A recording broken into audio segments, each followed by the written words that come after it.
Una mujer da a luz en su casa, rodeada de otras mujeres de su familia. No hay médico, no hay anestesia, no hay forma de saber si algo sale mal, si va a sobrevivir a las próximas horas.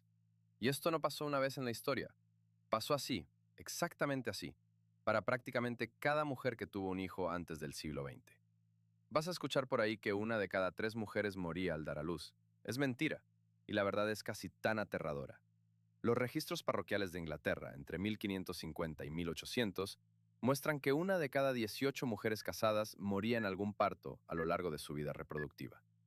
No es una cifra inventada para asustar, es peor, es real, está documentada, y la razón por la que murieron tantas mujeres tiene menos que ver con la naturaleza y más con algo que nadie sabía todavía, ni siquiera los médicos. El riesgo de morir en un parto individual era de aproximadamente 1%. Suena bajo. Pero una mujer no daba a luz una sola vez. Daba a luz 5, 6, 7 veces a lo largo de su vida. Cada parto era una tirada de dados independiente, y esas probabilidades se acumulaban.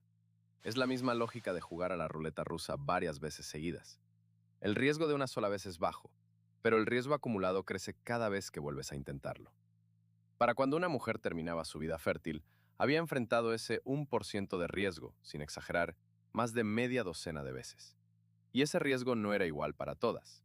Las mujeres más jóvenes, con la pelvis todavía en desarrollo, y las mujeres mayores de 35, con más complicaciones acumuladas de embarazos previos, enfrentaban tasas más altas que la media.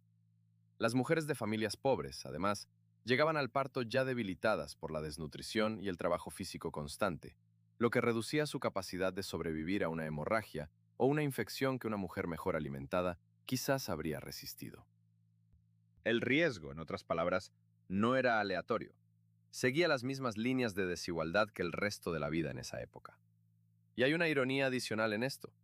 Las mujeres aristocráticas, con acceso temprano a los médicos más prestigiosos de la ciudad, en teoría deberían haber tenido el parto más seguro de toda la sociedad. En la práctica, durante buena parte del siglo XIX, ese acceso privilegiado a menudo las exponía antes que a nadie al mismo riesgo que Semmelweis identificó. Más contacto con médicos que iban de paciente en paciente, de autopsia en autopsia, sin lavarse las manos.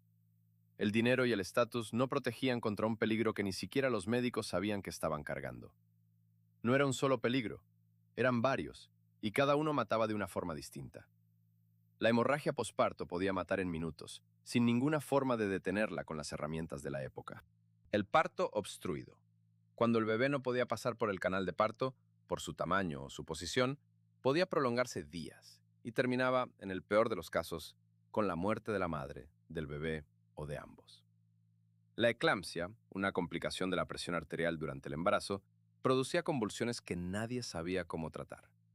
Existía en teoría una última opción para un parto obstruido, la cesárea. Pero antes de la anestesia y la antisepsia, una cesárea era prácticamente una sentencia de muerte para la madre. Se practicaba casi exclusivamente cuando la madre ya estaba muriendo o había muerto en un último intento desesperado por salvar al bebé. La cirugía que hoy es rutinaria, programada y segura, era entonces el recurso del último momento, no una alternativa real.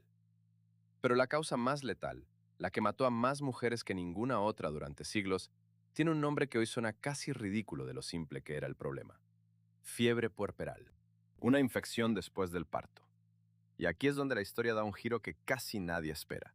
Durante el siglo XIX, en las grandes maternidades de Europa, las mujeres que daban a luz atendidas por médicos morían de fiebre puerperal en tasas muchísimo más altas que las que eran atendidas por parteras. Esto no tiene sentido a primera vista. Los médicos tenían más formación, más instrumentos, más conocimiento. ¿Por qué morían más mujeres bajo su cuidado? En 1847, un médico húngaro llamado Ignaz Semmelweis, trabajando en el Hospital General de Viena, notó algo perturbador. En su hospital había dos clínicas de maternidad. En una, atendida por médicos y estudiantes de medicina, la tasa de muerte por fiebre puerperal rondaba el 10%. En la otra, atendida por parteras, la tasa era mucho más baja.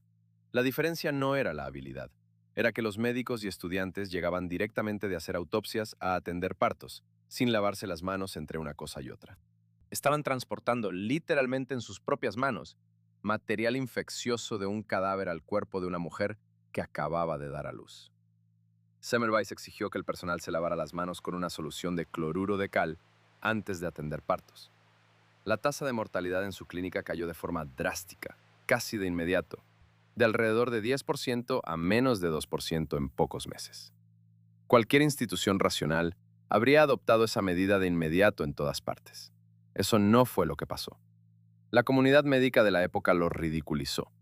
La idea de que un médico, una figura de autoridad y limpieza social, pudiera ser el vector de la muerte era demasiado ofensiva para aceptarla. No había todavía una teoría que explicara por qué lavarse las manos funcionaba. La teoría de los gérmenes de Pasteur y Koch todavía tardaría décadas en establecerse, así que a ojos de sus colegas, Semmelweis estaba pidiendo un ritual sin ninguna base científica visible. Fue expulsado de su puesto, ridiculizado en publicaciones médicas y terminó sus últimos años internado en un asilo, donde murió en 1865, irónicamente, de una infección, sin haber visto reconocido su hallazgo en vida. Así que la respuesta antes de los hospitales tiene una capa extra de crueldad. Para muchas mujeres, el hospital no era la salvación frente al peligro del parto en casa.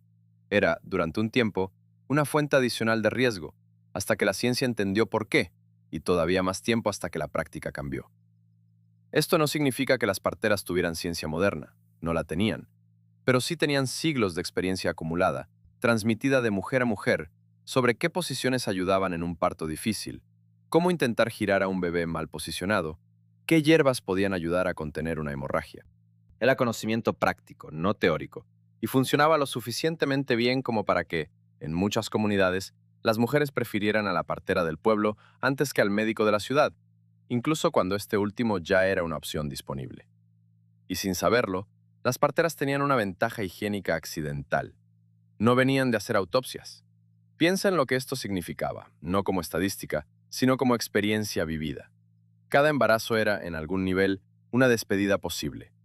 Las mujeres de la época preparaban testamentos antes de dar a luz, dejando instrucciones sobre quién debía criar a sus hijos si ellas no sobrevivían. Escribían cartas para sus hijos por si no sobrevivían. El miedo al parto no era un evento aislado y dramático. Era una sombra constante sobre buena parte de la vida adulta de una mujer, repetida cada vez que quedaba embarazada de nuevo. Y cuando una madre sí moría, el peligro no terminaba ahí.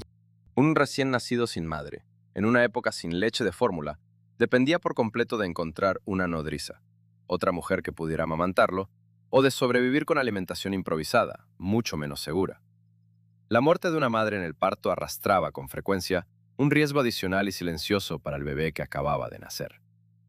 El cambio real no vino de un solo invento, sino de la acumulación de varios, y no fue rápido.